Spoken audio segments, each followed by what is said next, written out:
Okay, tonight is Genesis chapter 48.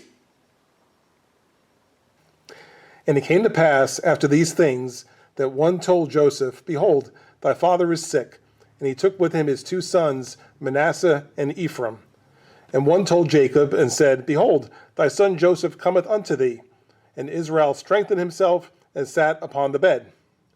And Jacob said unto Joseph, God Almighty appeared unto me at Luz in the land of Canaan, and blessed me, and said unto me, Behold, I will make thee fruitful, and multiply thee, and I will make of thee a multitude of people, and we will give this land to thy seed after thee for an everlasting possession. At the end of the previous chapter, Jacob had shared with his son Joseph that he didn't have that much longer to live.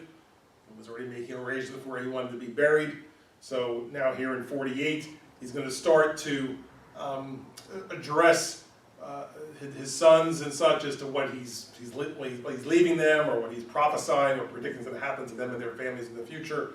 And so here in 48, it says that Joseph hears, your father is sick, and so, some of sick and headed for death, right? So he brings his two sons, Manasseh and Ephraim, and they go to see Jacob or Israel at his sick bed. Now, so you can assume that probably he was pretty much bedridden at this point, but in the second verse it says, when he heard, Behold, your son Joseph is coming, so Israel strengthened himself and sat up on the bed, right? He's ready to see Joseph, in this case Joseph and his two sons, right? But it says Jacob said to Joseph, he's kind of thinking back, he says, God has appeared to me at Luz in the land of Canaan and blessed me there. And that occurred, by the way, in Genesis chapter 35. It relates when that happened. And he says, listen, I'm going to make you fruitful and multiply your family. The same promise that was given to Abraham, passed on to Isaac, and then passed on to Jacob. And so now Jacob is telling Joseph, listen, this is what I was promised, so this is what you can expect. That you and your brothers, your seed's going to multiply. So I'll make of thee a multitude of people. I'll give this land to thy seed after thee for an everlasting possession. Of course, that land being the land of Canaan, as was mentioned in verse 3. So he's, you think about it now, he's at the end of his life. He wants to share what he can. He's telling Joseph, God promised me this, and now that I'm going to pass away, I'm going to pass it on to my sons. This way you understand what it is that God provided for you, and you can make your plans accordingly for going forward. And now thy two sons, Ephraim and Manasseh, which were born unto thee in the land of Egypt, before I came unto thee in Egypt, are mine. As Reuben and Simeon, they shall be mine. And thy issue, which thou begettest after them, shall be thine, and shall be called after the name of their brethren in their inheritance. And as for me, when I came from Padan, Rachel died by me in the land of Canaan in the way, when yet there was but a little way to come unto Ephrath, and I buried her there in the way of Ephrath, the same is Bethlehem. Now here Jacob is making an interesting decision that he's telling Joseph. In 5 he says, Now thy two sons, Ephraim and Manasseh, which were born to you here in Egypt, I'm going to make them like they're mine, like Reuben and Simeon, which are his two oldest sons. Right? And what that means is, for the sake of inheritance sake, he's now elevating Ephraim and Manasseh to be the equivalent of his own sons instead of being grandsons. Because really, Jacob had 12 sons, so therefore his inheritance or the land he was giving out or whatever would have been divided equally or whatever into 12 parts. Right? Well, so Joseph would have gotten one part out of 12. But instead, he's going to elevate Ephraim and Manasseh to the level of sons, so they'll each get a full share, as if, the same as Reuben, Simeon, or anybody else. Now, you might wonder, well, what about Joseph too? Well, of course, they're the only two sons of Joseph at this point, so, whatever, if you just count each portion as one, so Ephraim gets one, Manasseh gets one, right? Well, that's the whole family of Joseph, so to give Joseph anything doesn't make sense because it's just him alone. Obviously, all of his descendants are either descendants of Ephraim or Manasseh. But really what that means is that Joseph's family gets two. One for Ephraim, one for Manasseh, and all the rest get one. So really, he's now at 13 shares he's going to give out. 2 to Joseph's family, and then the 11 to the other 11. So this is really, again, quite a momentous thing, and he's recognizing Joseph again as his favorite son, and the one he could trust, and of course the one he was separated from for so many years. And so that's what he's deciding here. He's okay, Ephraim and Manasseh, we're going to elevate them. They're going to be considered the same as if they were my own sons for the sake of the inheritance. All right. However, in verse 6, it says, now, and thy issue, all right, which thou begettest after them, shall be thine. Now, what that really means is, just in case you have any more children, they don't get treated the same way. All right. It says that they'll be called after the name of their brethren in the inheritance. All right, so as of today, you have 2 sons, and I'm making them like they're full sons of mine instead of grandsons. But if you have any more children, they don't get the same treatment. They'll be treated like grandsons. And for the sake of lining them up for the inheritance, you have to stick them under one or the other of Ephraim and Manasseh, even though it won't be their sons. So again, a little bit of deviation from the way it normally worked, but he wanted Ephraim and Manasseh to be elevated to this level, so Joseph's family would get 2 shares. So, but it's going to be only 2. So if you go out and have 5 more kids, it doesn't mean you now get 5 more shares. They would just have to share in what Ephraim and Manasseh have already received. Now, as far as I know, there's no record of Joseph having any more children, so it's probably a moot point. But Jacob is just thinking ahead, kind of like when you're a lawyer, you got to think ahead. Well, what about this and what about this? Right? Well, that's what he's thinking here, right? You got 2 sons. This one giving them. If you have any more sons, though, they get treated just like normal sons of yours. They would be just considered as grandsons of mine. And then in verse 7, he's just mentioning how Rachel died so suddenly, and where he buried her. And the inclusion of this information here is perhaps there to maybe explain why Jacob is doing this. Because, as we've said many times, Rachel is his beloved wife, right? And she only had the 2 children, Joseph and Benjamin. So here, that maybe figures something he's doing for her even. So he's giving her family or her sons an extra share here of the whole family's inheritance. So that's what I would tend to wonder, is that he's kind of doing it for Rachel, since he mentions her here in verse 7 in the case of, or right after, having mentioned in 5 and 6 how he was going to handle Joseph's family. So, something special he wanted to do for Joseph. He gets 2 shares, everybody else gets 1 share. And Israel beheld Joseph's sons, and said, Who are these? And Joseph said unto his father, They are my sons, whom God hath given me in this place. And he said, Bring them, I pray thee, unto me, and I will bless them. Now the eyes of Israel were dim for age, so that he could not see. And he brought them near unto him, and he kissed them and embraced them. And Israel said unto Joseph, I had not thought to see thy face, and lo, God hath showed me also thy seed.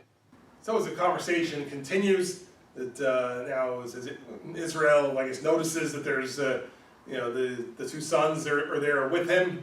And so it's in verse 8, he says, Who are these? Who are they? Now, did he really not know them? Or, was it more like, wow, who's these 2 good-looking guys kind of thing. But regardless, it says, who are these? And Joseph says, okay, these are my sons, whom God gave me here, and, the ones that you just said you were leaving full shares to. And so Jacob says, bring them to me, and I'll bless them. Right? So now in verse 10, that perhaps is explained the earlier statement where it says the eyes of Israel were dim for age so that he couldn't really see. So maybe that was maybe he could just make out that there were the two guys in the room also. It's like who are they? And it's my sons, Ephraim and Manasseh. You just left them full shares of your inheritance here. Right? So it says he brought them near unto him, he kissed them and embraced them. Right? And then Israel and Jacob was just saying to Joseph, I thought for years that I would never see you again. I would never see your face. And yet God has showed me not only you again, but even your sons. So in other words, what a blessing here in my old age and now my dying days to look back at that and to think how for 22 years I thought you were dead. I would never see you again. And now not only do I get to see you, I get to see your sons. I get to see what's going to turn into your whole family going forward. And Joseph brought them out from between his knees, and he bowed himself with his face to the earth. And Joseph took them both, Ephraim in his right hand toward Israel's left hand, and Manasseh in his left hand toward Israel's right hand, and brought them near unto him. And Israel stretched out his right hand and laid it upon Ephraim's head, who was the younger, and his left hand upon Manasseh's head, guiding his hands wittingly, for Manasseh was the firstborn. So to begin the process of blessing them, it says Joseph brought them out from between his knees. Now, when I read that quick, I was thinking, what are his sons doing between his knees, right? But then if you read what comes before that, I mean, they had run over to their grandfather who was sitting on the bed and to hug him and so forth. So I guess they were between his knees, between Jacob's knees, hugging him and so forth. So Joseph had pulled them back. It's okay. It's time for the blessing to begin. So he bowed himself with his face to the earth, and says Joseph then took them both, the two sons. He said, put Ephraim in his right hand toward Israel's left hand, because he was facing him, and Manasseh on the other side. So what he's doing, of course, is he's positioning them in the positions that he assumed that they need to be for the blessing, because Jacob is going to bless them both at this point, but he would give the greater blessing to the firstborn, which was Manasseh. So he would get the right hand. The right hand was, I guess, considered for the firstborn, the left hand for the second in this case, or the greater blessing, the lesser blessing. So that's why he says he put Manasseh or put Ephraim near Joseph's right hand, which put him near Jacob's left hand, and Manasseh near Joseph's left hand, which put him near Jacob's right hand. So therefore now, from Jacob's perspective, here's Manasseh on the right and Ephraim on the left, ready to put his two hands each on the head of one of them and say whatever prayer or blessing he's going to say, right? However, in 14 it says Israel fools Joseph. He said he stretched out his right hand and laid it upon Ephraim's head, who was the younger one, on the other side. So the right hand went this way, and the left hand over to Manasseh's side. So now he's got his hands crossed as he's going to say the prayer. Like, what's going on here? It says the right hand went on Ephraim's head, was the younger, the left hand on Manasseh's head, guiding his hands wittingly, for Manasseh was the firstborn. Now, in the verses to come, it's going to address why he's doing that, but let's just say for the moment it would appear like he's doing it wrong, but yet it says here he guided his hands wittingly. So it's not that he's some feeble, confused old man that doesn't know where to put his hands, right? He knows who's in front of him. He knows Manasseh's here, Ephraim here, so I should be putting or supposedly put the right hand on Manasseh, left hand on Ephraim, but no, I want the right hand on Ephraim, left hand on Manasseh, so he crosses his hands before beginning what the blessing is going to be. And he blessed Joseph and said, God, before whom my fathers Abraham and Isaac did walk, the God which fed me all my life long unto this day, the angel which redeemed me from all evil, bless the lads, and let my name be named on them, and the name of my fathers Abraham and Isaac, and let them grow into a multitude in the midst of the earth. Okay, so here's the blessing in 15 and 16. It says, and he blessed Joseph. And by saying that, I believe it's just saying by blessing Ephraim and Manasseh, he's blessing Joseph, because they're Joseph's family, so therefore sometimes you refer to it that way, that the family is Joseph. So he's blessing the family of Joseph, right? And it says, before whom my fathers Abraham and Isaac did walk, and the God which fed me all my life long to this day, the angel which redeemed me from all evil, right? So in the name of this God, this is how the blessing is going to come.